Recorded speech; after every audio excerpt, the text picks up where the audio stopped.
भाई साहब का गाना लिखा है अपन खेसारी लाल यादव जी। गाना का नाम है गजबे कमर। ये गाना है आप सभी का सामने।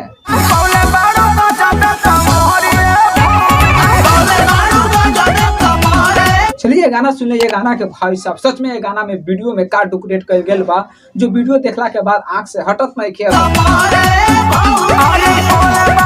तो सच में एकदम गर्दा मचा दिले बारन।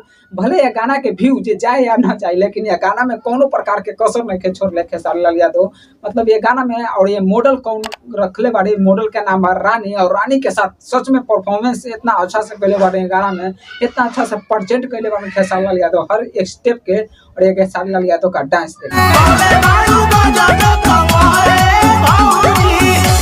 अरे सच में डांस के तो देख एकदम मतलब मन गदगद हो गई। गाना में टुकड़े देख के मन गदगद हो गई।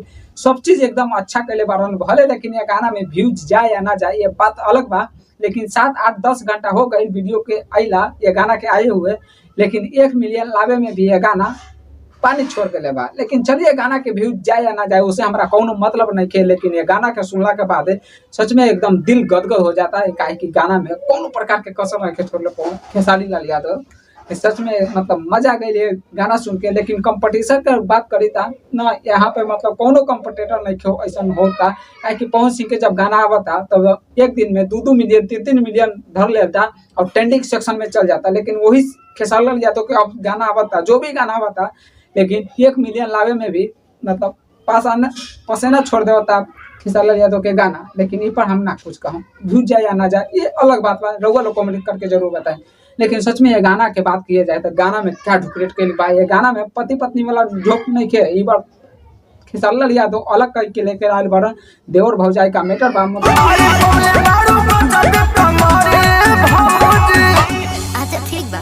जम के एकदम अलग तरीका से लेके आयल बड़न। ये गाना या VR म्यूजिक पर मतलब जाइएगा, VR म्यूजिक सर्च कीजिएगा तो खेसारी लाल यादव का एकदम 1 नंबर पर आई गाना।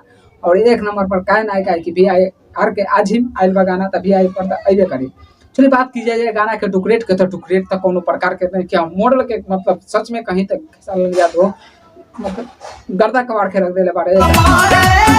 गाना में कोनो प्रकार के कसर मतलब गलती नहीं के छोड़ल कि हम गलती वीडियो में बताई और वैसा तरीका से हम रोस्ट करी। काहे कि मतलब का डुकुरेट कैले बजा, का एक्शन हम का मतलब खेसारी लाल यादव कोइरस रखले बारन, जो साउथ की तरह मतलब गाना में जो होता है ना उस तरह के गाना में लाया गया है। लेकिन आप लोग एक बार फिर देखिए। चलिए देख लिए भाई साहब। लेकिन लोग क्या लगता है गाना के बारे में कमेंट सेक्शन में जरूर बताइएगा। लेकिन ये गाना तो मजेदार रहा है हमके देख के, और तो मजा आ गई खेसारी लाल यादव फैंस के देख कर। ये गाना बहुत ही मजा आई हुई। लोगों लोग के कैसे ये गाना लागल, अगर ये गाना के नहीं सुने तो VR म्यूजिक पर जाइए और सर्च करके ये गाना को सुनिएगा एक बार जरूर प्लीज। तो जाते जाते वीडियो को लाइक नहीं कर ली तो वीडियो को लाइक कीजिए, और वीडियो को देखने के लिए आप सभी को बहुत बहुत धन्यवाद।